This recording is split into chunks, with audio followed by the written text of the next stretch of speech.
یو ملګری دا پوښتنه کړې ده چې معاویه معنا خو صحیح نه ده او دا خود رسول الله مبارک صلی الله علیه وسلم صحابي دی کاتب وحی دی نبی علیہ الصلوۃ والسلام خو سرم دی نو څنګه د دې صحابي نوم معاویه دی او د دې خو موږ لغت کتابونه وکړه ډېر یو بیکار او خطرناک معنی ده د سپي غپاري ته وایي نو دا خو صحیح نه دی محترمو د معاویه صحیح معنی مشته دا منجد وګورئ دا چې کوم مشهور د عربی منجد دی د دې صفحه دا 1529 په 1529 باندې د معاویه د لفظ معنی کې ډېرې معنی کوي یو معنی صرف ده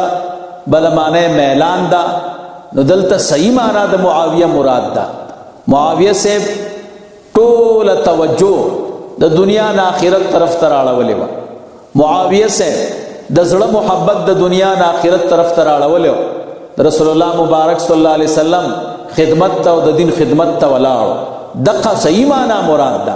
که چېرته د معاویه دا غلطه معنی مراد وی رسول الله مبارک صلی الله علیه وسلم عادت مبارک دا چې دا نمونه به بیا بدلول او رسول الله مبارک دا نوم نه دی بدل کړی معلومیږي دا چې صحیح معنی ته مراد ده نه غلطه یو او د دې لفظ صحیح معنی شته دا منجد دی د عربی او 1500 یو کم سلویخ صفحه ده نه 1500 یو کم سلویخ صفحه